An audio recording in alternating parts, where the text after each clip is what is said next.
Hello, Neil. Welcome to the podcast. Hi, Andy. Thank you very much for having me on. It's fantastic to have you here in a week that's been incredibly exciting for the university with the announcement of the Research Excellence Framework results. And there's lots of happy people about the university at the moment, I think. Yeah, absolutely. And it just gives us that boost in our research, because research projects can go on a long time. They certainly can, and especially research projects that have impact at the heart of them, where many of those projects can have years, sometimes decades of actual impact across their community.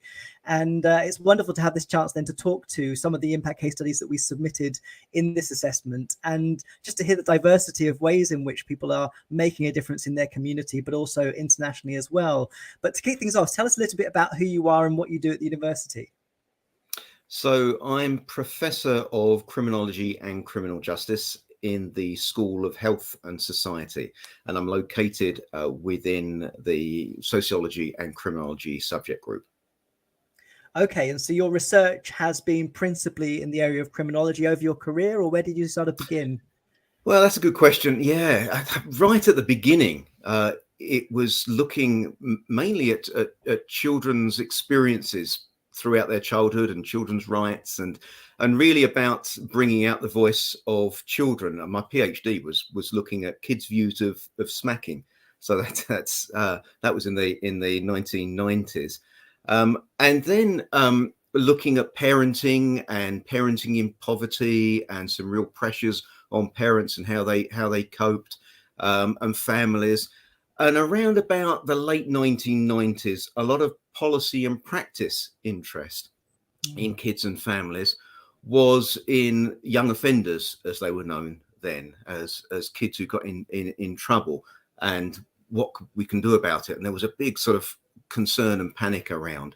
And I sort of my research drifted into that direction.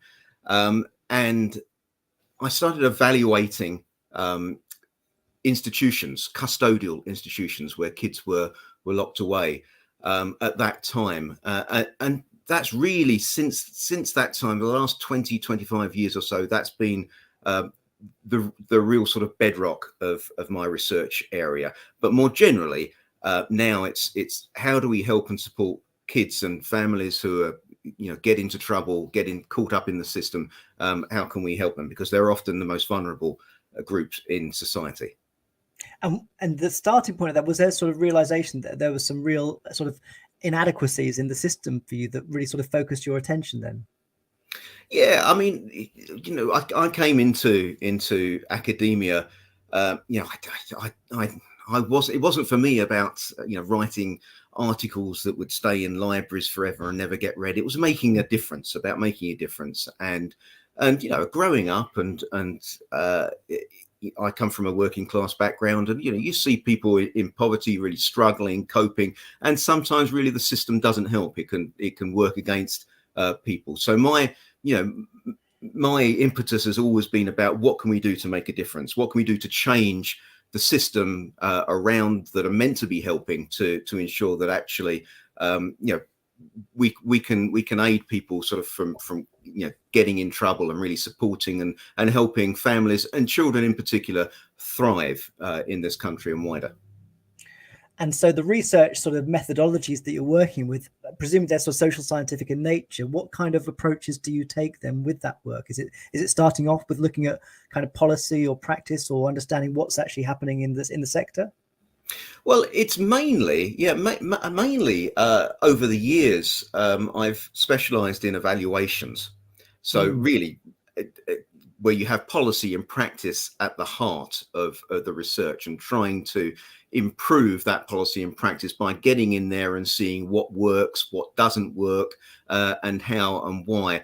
That absolutely includes the voices of those involved. So speaking with children, speaking with parents, with practitioners, and so on. So we use a lot of qualitative methodology, but practitioners and policymakers often they like to know the numbers. They like the big figures at the end of the day. So you have to have that quantitative element in there. So there's surveys, there's evaluations of impact, and it's not talking about research impact, it's talking about impact of whatever intervention or custodial solution is in place. But you see, what happened about 20 years ago and this is how I got into my very specialist area, which I'll come on to, is we were doing the evaluation of the Medway Secure Training Centre about, say the early 2000s. And we were looking at all the things that happened in custody and to try and work out what was it that made the difference to whether a child came out and offended or not. Mm-hmm. And I'll tell you what, that was my first major professional research project, and nothing was making a difference. We were looking at all these variables statistically, what would make a difference, what wouldn't, and we found nothing. And then we decided to not look specifically at what happened inside, but what happened when they got out. And we found that's what made the difference. It was what happened when they got out and the transition between the two. And so that led us to look at what's become known as resettlement. So the transition out of custody into the community. And we realized that was what made the difference. It's how much that transition was supported. And so we worked very closely with policymakers at the time in the Home Office, as it was, and then the Youth Justice Board and Ministry of Justice, to say, right, this is what you've got to focus on. We've got to get some policies. We've got to find out what works in resettlement, what doesn't work in resettlement. And so much of my sort of career in the 2000s was about really making that known and discovering more about what worked, and working very closely with policymakers and practitioners to then put that into guidance and put that into practice. And I imagine that given that this wasn't well known or known at all, that there were incredibly different approaches across the country about how this is done. And did you find that there were vast differences in how they approached the process? Well, I think, first of all, is just a lack of awareness. I mean, even if policymakers are shouting about this, for it to filter down into everyday practice, when there are so many pressures on practitioners, particularly those in custody and those working with kids who are in trouble, to actually raise that awareness to say, look, you've got to focus on this. That's the first thing. And then in terms of approaches, well, there's a big variety of approaches. What we did in the mid to late 2000s, the noughties, was to work with practitioners and policymakers on testing out different models, I think that they were called consortia at the time, resettlement consortia around the country, to try out different ways of supporting kids coming out of custody. And by about 10 years ago, by about 2012, we'd established a whole catalogue of factors that, if practitioners put this into practice, then you'll get better outcomes. So all different things like the amount of time before release they need to work on accommodation for the kids coming out, the amount of time they need to work on education, because that's what was happening. We were finding that kids were coming out of custody and they didn't have anywhere to stay. To some degree, if they were kids in care, they wouldn't even know which city they were going to be placed in. Wow. And it often took far too long for them to come out and be in education when they came out of custody. And the thing is with kids is, if practitioners say to them, oh yeah, you'll get accommodation, or oh yeah, you'll get some education, and it doesn't come to pass, they very quickly get disillusioned. Mm-hmm. And end up thinking, yeah, okay, the system's letting me down. I don't trust the adults anymore. They end up gravitating back to their peers who may have brought them into offending or to gangs and so on. And so you really need to have that support set up. And what we found is that those consortia areas, those particular projects that we worked with and helped set up, they made a difference. They really did make a difference out there, and you could cut reoffending within the sort of the license period after they come out of custody, the first few months. You could cut that by half. Really, really worked well. And then I remember around about the mid 2010, so about 2014, 2015, we helped the Inspectorate of Probation create the criteria by which to test how well youth offending teams, those helping in the community, how well they were doing resettlement. And having worked for 15 years or so on creating all these different, links, statistical links for what made a difference to what, the inspectorate, based on our criteria, found that it was just not being done. These Wow. individual projects we'd worked with around the country, they were doing it great, but it just didn't seem to get into everyday practice, which was really disappointing when you spend so long and you know it's out there, the policy's out there, the guidance is out there, but it's not being filtered through to practice as business as usual across the country. So at that point, about 7-8 years ago, in the about 2014, 2015, I remember that was a particularly low point, thinking we've done all this work, we've identified it, but it's not really making that much of a difference to kids' lives. What do we do at that point? And did you have an understanding as to why that wasn't being adopted? What was happening there? Well, that was the mystery, Andy. Yeah. That was the real question mark for us. Why wasn't it being adopted out there by practitioners? And we were fortunate enough to get some funding for a big research project called Beyond Youth Custody. And it was the University of Salford together with NACRO, which is a crime reduction charity, and the University of Bedfordshire and an organisation called ARCS UK. And we worked together to then really answer that question, which is, if all of this is out there and we know the statistical links and the factors you've got to be put in place, why is it that practitioners aren't putting that in place? Why is it not working? Why is it not making a difference to kids? It's very frustrating as a social scientist when you come up with all of this and you find it's not happening. And yeah, and what we found very quickly in that Beyond Youth Custody project, was funded by the National Lottery, big lottery fund, is that well, it wasn't for want of trying from practitioners. They thought that they were doing resettlement. They thought that they were doing what was meant to be done, because they were they were working on some accommodation for kids. They were working on some education for kids. But the problem was that we found is that it was all kind of out of context. It was like, oh, we'll get some accommodation, we'll get some education. And it wasn't necessarily the right accommodation for that child, or the right education, or the right health support, or the right training, or any of these things. And we were like, well, why is that not the case? What's going on there? And what became very obvious very quickly to us, once we really looked into this as an issue, was a lack of understanding about how doing these things would make a difference. So lots of evaluations look at what works, and they say, if you do this, that will work. And if you think of preventing offending or stopping offending as a long-term symptom of something, and you do this, how does one get to the other? How does helping them in this particular training, how does that get to preventing offending? So in other words, it was a theory of change that was missing in resettlement. And we were like, right, that's it. There's this lack of understanding. There's this, everything was done out of context. So nobody knew how their bit made a difference to the overall, or how their bit tied in with what somebody else was doing, or the right type of accommodation to get to that end point for that child. So the project then became about trying to find out what that theory of change was. So we looked back at all the data we had from all those evaluations over the 20 years or so, and did loads more interviews with kids and interviews with practitioners to try and work out when resettlement after custody worked for a child, when they got resettled, when they stopped offending, what was actually going on, not the statistical links with all these factors, but what was actually happening in their lives that made that change for them, or helped them change or turn their lives around. What was really going on? And what we found was that it was a journey that they went on. We'd always thought of resettlement as almost like this transition point from custody to community, but actually it was a long journey that they would go on. And it wasn't a sentence journey.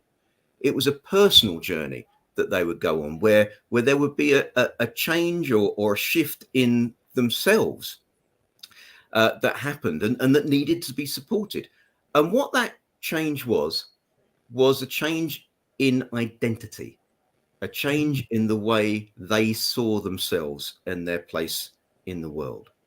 And we found that when kids were in custody, usually they'd had a whole series of experiences that, from trauma to labeling to exclusion from school to all sorts of things, which had led them to think of themselves and their place in the world in a way that was conducive to offending. It was almost bound to happen with offending was almost bound to come out of the way they saw themselves.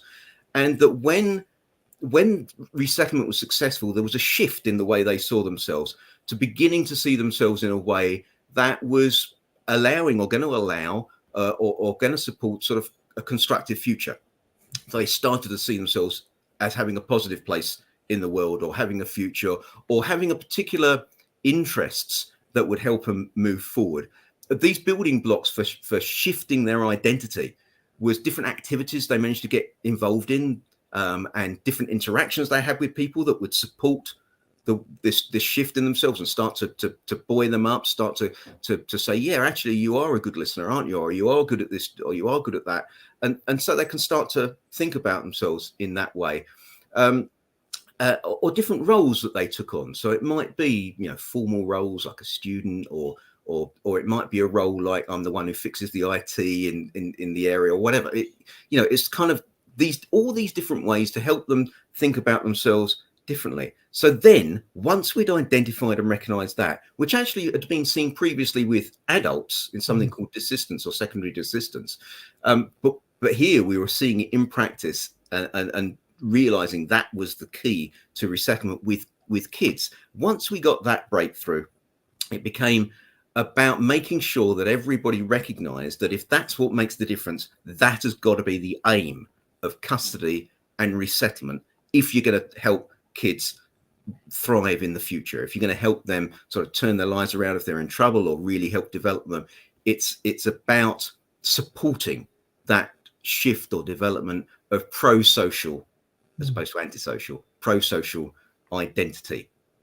So that was the key. And then it became about, right, how can we work with practitioners and policymakers to build a framework that would translate that messages and associated research findings into practice they could go forward with and build policies around, build different guidance around, and so on. So that then became the next task for us. I mean, it's absolutely fascinating to hear this. I mean, especially the clarity of where you sort of discovered what needed to be done. And I think that the first sort of thing I think about after hearing that is really, how do you then sort of monitor and make sense of that transition in sort of sense of identity over that process? So did you have to sort of develop ways that were able to understand this process, or how is it sort of documented as to whether someone was on that right path or not going through it sufficiently? Well, actually, that's a really good question, Andy. And to be honest with you, we're still working on it. We're still working on that measurement, because everybody's identity is individual. So how do you measure a shift in pro-social identity? What we have done, we've had some very crude measures so far. We are still working on this, but we've had some very crude measures, like asking the worker, does the child see themselves as an offender? I mean, something really, really crude. But even as crude as that, we can clearly see that it is linked with outcome. But I'll tell you what's also worrying when you ask that, do they see themselves as an offender? Quite often when kids go into custody, it's never quite as cemented in their identity as when they come out of custody. In other words, the prison process actually makes them feel more like an offender and is more conducive to offending. So it's actually more likely to make them offend by sending them to prison. It's almost like you move them back behind the starting line, so that there's much further to go to get them out of offending. So we're starting from a really difficult position, but we are putting those into practice. But the main job really was to create that framework called the Beyond Youth Custody Framework, to put that into practice, so that there's actually a policy and practice basis to drive that improvement, and to help kids in future. Because it's all very well coming up with those messages, but unless you build it into the system, unless you persuade policymakers and actually have build it into forms, build it into processes, it's never going to happen. It's like people are going to come along to training days and we tell them about these messages and they go, oh yeah, that's great, that would be marvelous. And then they go back to their real life where they're dealing with crisis after crisis. And unless it's there in their procedures, in their policies, they're not going to be able to do it. It just goes away with the next crisis, the next firefighting. So what we had to do was to work very closely with policymakers to build that into the structure of the next guidance, the next service agreements, the training, the training, the initial professional training, professional development, build our findings and messages into that. And the way we did that was to work with the Ministry of Justice and the Youth Justice Board, of which I'm a member. I applied to become a member of the Youth Justice Board, which is the National England and Wales board that helps to develop policy and monitor the youth justice system and have advised the Secretary of State for Justice. And so he appointed me in 2018, and I've been there with specific responsibility for custody and guiding and advising custody and resettlement. And I was appointed basically because of my involvement in this research and to help them to put that into policy. So what we did was create this a policy framework based on contemporary understanding, all these messages, called Constructive Resettlement. And Constructive Resettlement translated those messages into a 3-part framework from Beyond Youth Custody.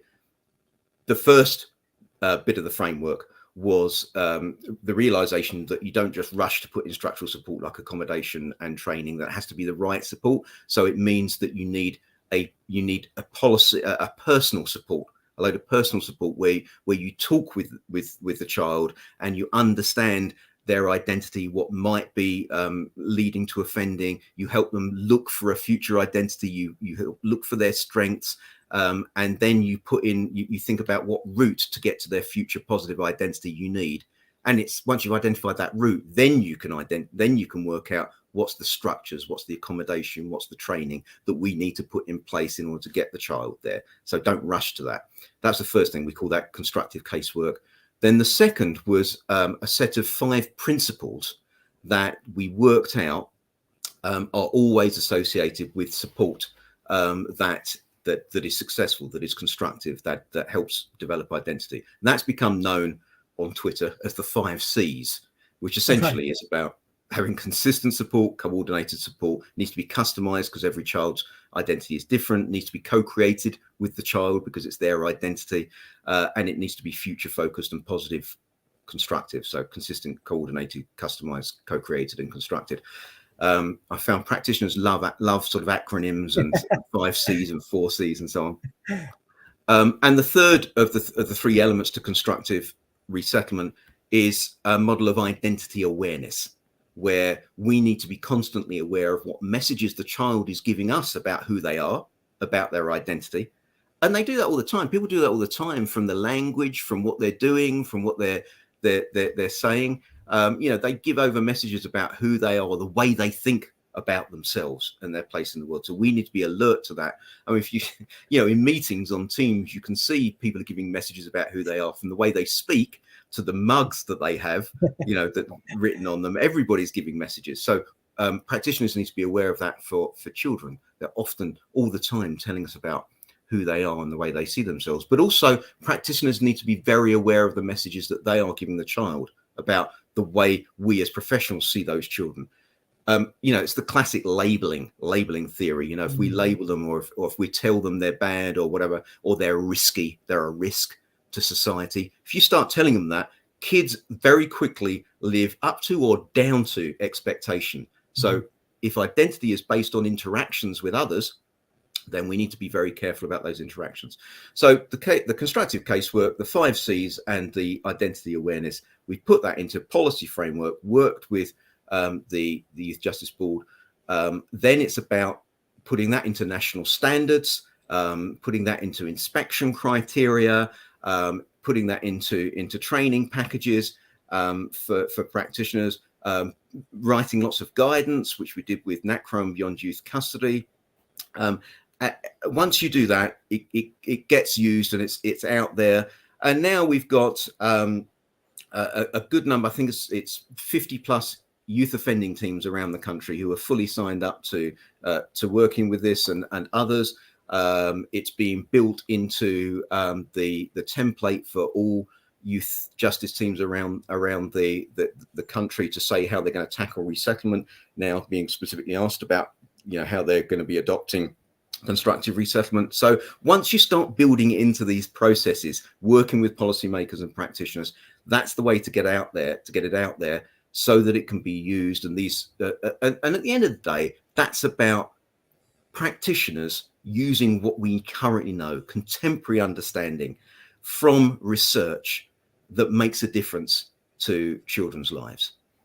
I mean, I have to say, Neil, I feel so proud that we have this research taking place at the university. And, you know, from what I can hear, it just feels like this is a remarkably transformative piece of work that certainly seems like a lifetime commitment, but also just to have that ability to shape how the policy sector is approaching the subject must be, I mean, but we often don't talk about it, it must be rewarding to see that level of impact across the country and to see that now rolled out in those areas that you described. What's the, I mean, it sounds also like the training process for the people involved with this work has had to really be reconfigured around a whole range of new skills and knowledge sets, really. Yeah, I think that's right. I think we got to a point in youth justice. I don't want to go into too much detail, but we got to a point in youth justice probably about 5 years ago, where it was almost like it was a computer says no situation, where you did these risk assessments and if it said you need to send a child on this intervention, you'd do that and so on. And it not only was that pretty limited, but it took away what we now know is so important in working with kids, which is about relationships. It's about relationships with adults. But once you realize that, and researchers really, and this research has certainly underlined that, once you realize you need to do that, well, then there's repercussions for training, for professional development, for all sorts of things.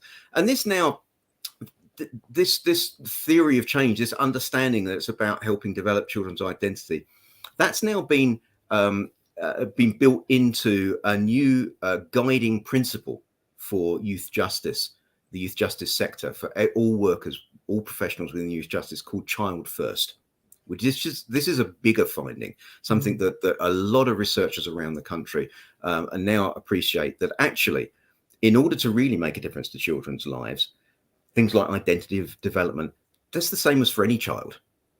These kids are no different.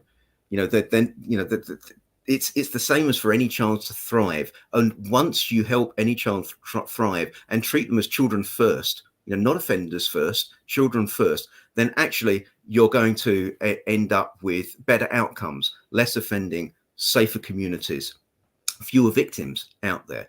And this is the theory of change. Now, this developing identity from constructive resettlement, we've now widened that out to called constructive working, because we now recognize that actually this makes sense not just for kids in custody, but actually working in this positive way and this strengths-based way makes sense for all kids within the youth justice system. So we've now got more and more youth offending teams, and even actually now young adults we're working with, not just kids, to say, right, this makes sense as a framework for us working.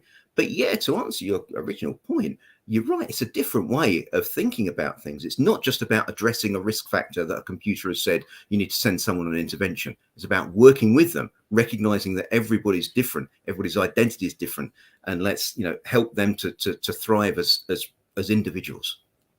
It feels like you've got still a lot of work to do. I mean, it's so far down the process already, but it feels like there's still so much more that you can contribute here. I wonder, just to sort of pick up finally, because often when we sort of develop these case studies, we don't often get to hear much about the process. And one of the things you have to do is to create your sort of evidence to support your impact. How difficult was that? I mean, it sounds actually that it wouldn't be very difficult at all because the impact is so apparent, but tell us a bit about the process for you in evidencing that impact a little bit.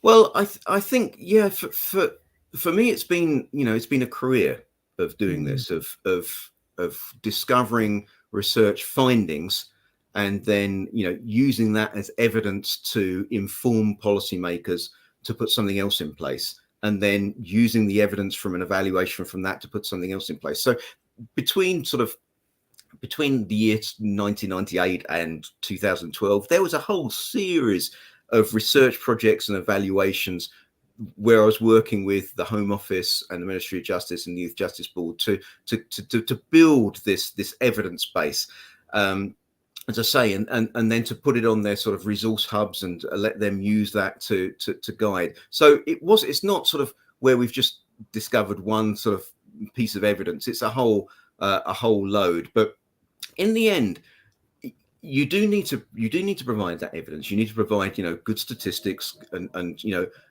really important quotations from kids and things that policymakers can grab hold of and say, yeah, that makes sense. And it's about understanding the perspective of the policymaker and the practitioner, somebody out there in a youth offending team. What is it that they need to hear as a message that makes sense and makes sense of everything that's happening for them.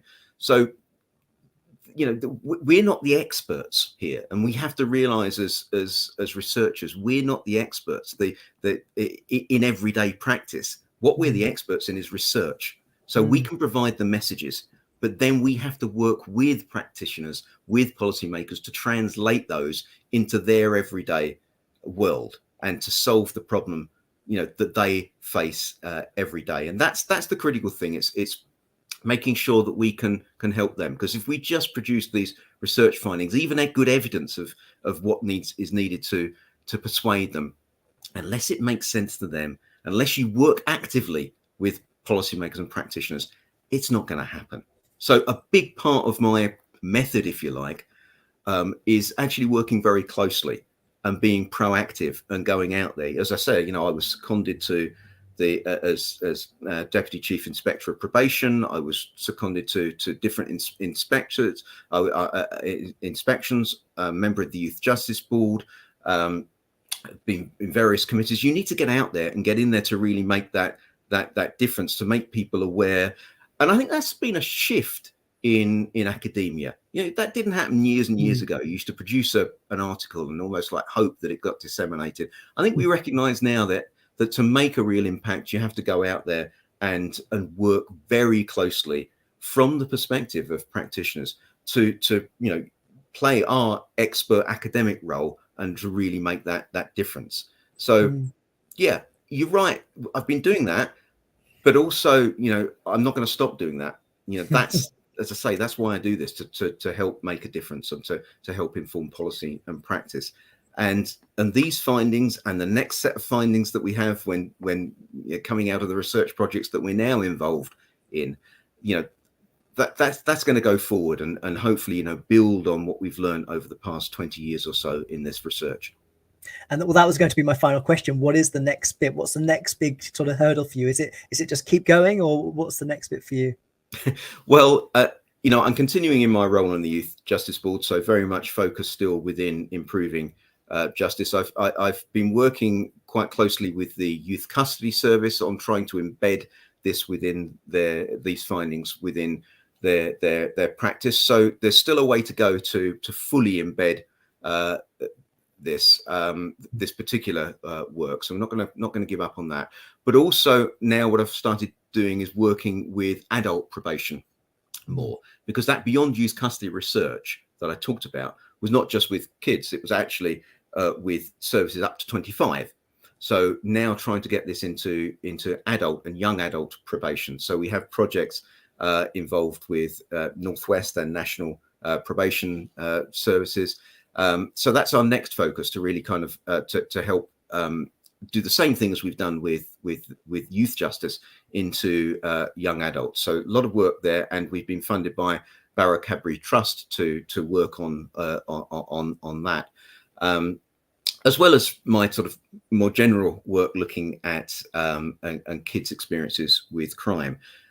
We've just been funded by the Nuffield Foundation to run the largest ever survey of children's experiences of crime in Britain, and working with Professor Christopher Birkbeck, also at Salford within the sociology and criminology team, to run that survey, and that's part of an international survey where in 30 plus countries around the world they're also having their national surveys. That's going to be absolutely fascinating. And again, the trick there is to find what are the lessons in kids' experiences of crime that we can feed in to policymakers and practitioners to ensure that that we get better prevention, so that kids are never drawn into the youth justice system in the first place. That's the next step for me. Well, it's been fantastic speaking to you, Neal. I'm really amazed by how much you've achieved in this case study, and just wonderful to hear how much of a difference it's making. So many congratulations on the work, and I really look forward to seeing how it develops in the future. And finally, thanks so much for joining us today. Thanks very much, Andy. It's been an absolute pleasure. You take care. Bye-bye.